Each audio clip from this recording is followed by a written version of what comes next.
So in March 2025, Sakana AI released the second version of their AI Scientist, an AI-based framework that can be used to generate research papers.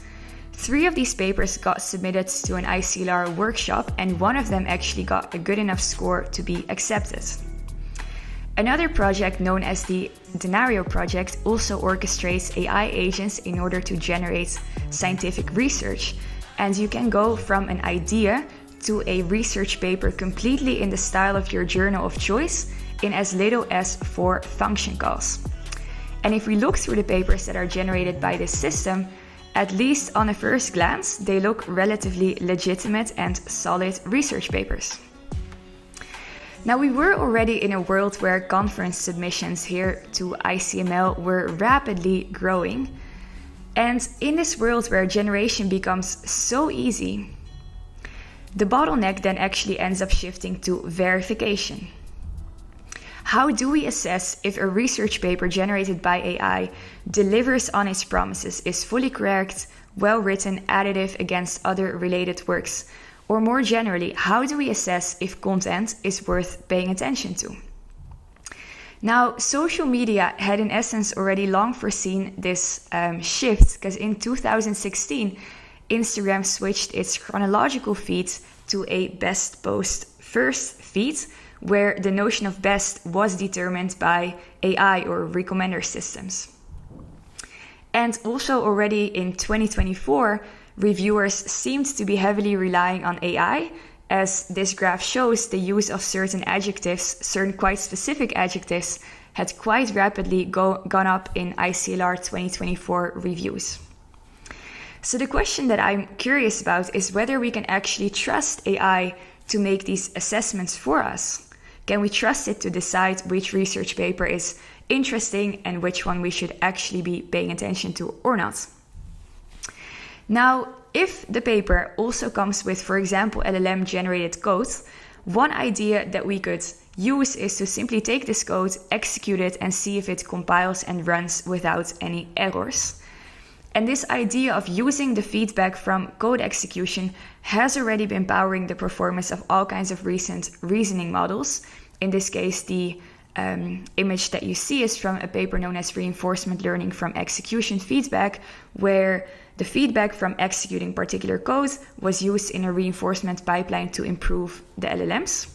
And as the graph shows, this kind of procedure was able to actually improve the performance of a Llama 3.1 model to match even something like GPT-4 on particular benchmarks. And also, Mistral's recent model, Magistral, was actually trained with this kind of reinforcement learning from execution or verification feedback. However, as in this case Simon Willison notes, the real risk from using LLMs for code, or in other words, trusting the code that was generated by LLMs, is that they actually make mistakes that are not instantly caught by compilers or interpreters.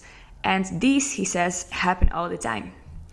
Similarly, in another blog post written by Pedro Tavaro, Writing Code Was Never the Bottleneck, he notes that the actual bottlenecks were and still are code reviews and knowledge transfer, and basically this human overhead of communication and coordination. And if we think more broadly about judging code's quality and faithfulness to the ideas that it's promising to be implementing, that task is a whole lot more complex than simply running the code and see if it executes or not. One example is, for example, this framework by OpenAI known as Paperbench, which is a benchmark that was developed to assess AI's ability to faithfully implement research papers. And because, as I said, this task of simply judging code's quality and faithfulness is a relatively big and complex one, what this benchmark ends up doing is it uses human-generated, simple and well-specified rubrics, and then asks the AI's ability to simply score the code according to whether each of these rubrics is satisfied or not. And what they find is, in principle, good news for AI-based verification. The AI achieves a very decent F1 score when comparing its rating against a dataset of gold labels from human expert judges. So this might tell us that a future with these kinds of LLM-based evaluations, LLMs telling us pay attention to a code or don't pay attention to a code, is it correctly implementing it or not, might be possible. And as more proof that this kind of feedback from models is actually valuable, this model known as K2 actually also ends up using, in a reinforcement learning pipeline, the feedback from an LLM's assessment of its own output. So using this to actually improve the performance. However, a few caveats are still there. As this graph shows, specifically GPT-4 seems to very much like its own output, very much preferring it against outputs of humans. And in a benchmark known as JudgeBench, a framework for actually evaluating the quality of LLM-based judges, so how good are LLMs at assessing content, they find that even strong models like GPT-4o in certain settings get no better than random guessing. So this is for papers where we have code as outputs so that we can use that to assess the quality. But another interesting example is, for example, mathematics papers. Now, maths papers were already for a very long time facing this bottleneck that we also are currently having in machine learning conferences. For example, SIAM noted that the average review time of a mathematical manuscript was about 10.5 months. And an interesting thing happened is that the maths community set out to actually build Lean, which is a theorem prover used for formalizing math and for formally verifying a proof's correctness.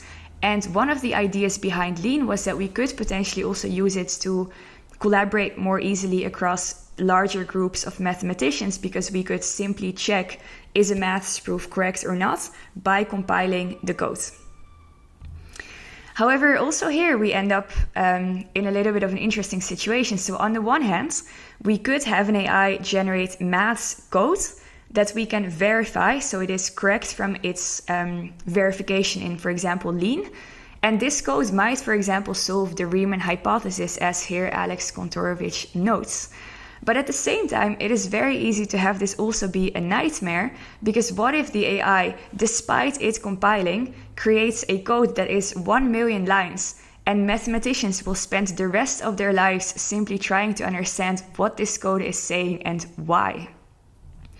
So with this, I would like to say that as humans, we don't seem to simply care about whether code or maths proofs are correct. But what we actually also very much care about, and specifically for meaningful progress, is that we care about our understanding of the ideas that are generated and our ability to then take these ideas and communicate them further. And here I like to bring up a quote by Jürgen Schmidhuber from a paper known as Driven by Compression Progress, where in a way he states that ideas or data become interesting only if they help us make other data in our minds, other world models that we have, subjectively simpler and more beautiful. And this is the actual contribution of new ideas and new research to help us really understand the world in a more elegant, beautiful, streamlined way. And one thing that we can then wonder is whether this AI-generated research actually achieves this. And I think we don't really necessarily know the answer to this question yet. There are certain ideas floating around that criticize AI's ability to do so. So for example, here is a blog by Cole Wyeth, where he notes that despite these models having memorized more information than any human could ever dream of, they have also made precisely 0 novel connections or insights in any area of science. But what we're still seeing is that the number of AI users is very much rapidly growing. The VP of ChatGPT noted that already in March we had 700 million active users. And AI-generated content is literally kind of everywhere. It is flooding Amazon, Reddit, YouTube, and so forth. And we're generating more and more and more. And as Atlas Wang from XTX notes, we might essentially be having a whole generation of student researchers that grow up basically as ChatGPT rappers. And so I wonder, on a slightly more cynical note, what becomes the value of all of this output? If it becomes so easy to generate things, what is the value of each of those individual contributions actually becoming? And to end with a quote by Jim Croft that I very much liked, in this world where generation becomes so easy, what's left might not actually be creation, but output or acceleration or even noise dressed up to look like meaning.